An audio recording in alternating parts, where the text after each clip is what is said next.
Hello mga Klablots! Welcome back to another fun and chill cooking vlog! Today, nagluto ako ng spaghetti dahil may natirang spaghetti pasta dito sa bahay. After the holidays, relate ba kayo? Pero, walang spaghetti sauce! Classic struggle, right? Hello? Classic struggle, right?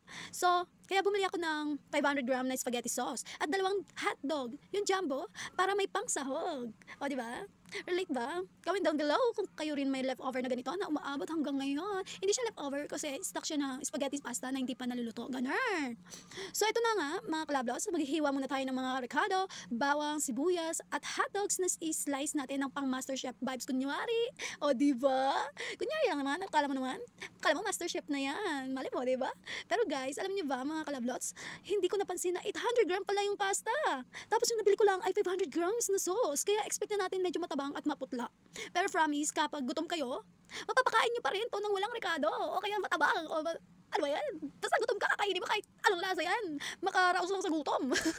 Ganon rin ba kayo mga kalablots? Comment down below. So ayun na nga mga kalablots, cooking time. Here's how to do. Ano ba yan? Ano na siya?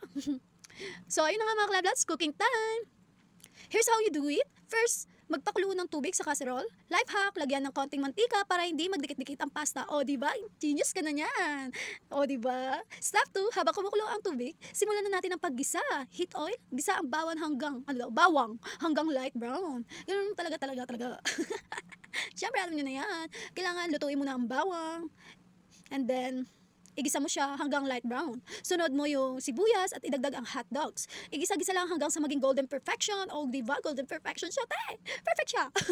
Step 3, pour in the spaghetti sauce. Stir dahan-dahan lang para iwas tapon. Then let it simmer hanggang lumapot ang texture. Step 4, check the pasta. Kapag luto na, strain mo siya gamit ang malaking strainer.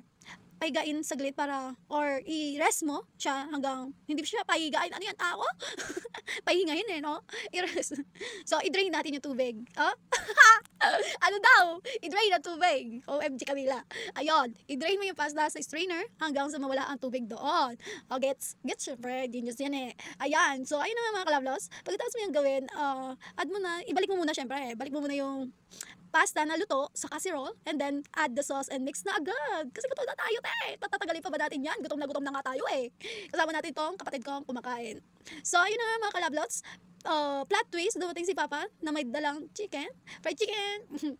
Dumating siya na may kasamang fried chicken. O, diba? Perfect. Spaghetti and chicken combo. Anyone? Sob na sob. So, ganun yung ginawa namin nung dinner namin. Ayun kasi yung dinner namin ng hapon na. Pero itong niluto ko siya is hapon. So, kinain pa rin namin kahit matabang kaming dalawa ng kapatid ko. Pero pagdating ng, gabi, ayan na. Meron ng fried chicken. Combo me. So, ayun mga kalablots, meron tayong key takes away for today's vlog. First, always double check ang ratio ng pasta at sauce para walang sablay. Like, sablay. Iwas sablay tayo para naiiwasan nyo yung mga ganitong situation. And second, kapag kulang, enjoy pa rin kasi nga, vibe makes it all better, right? It's how you react the situation. Diba? Smile lang. Vibe makes it all better. Ang spaghetti kahit simple, laging special kapag share with your family.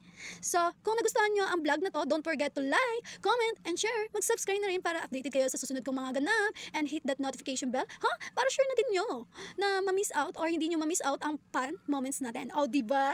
Always updated. Like, your boyfriend. Update eh. So, ayun na nga mga kalablos. Thank you so much for watching. Bye-bye. Mga chuf-chuf.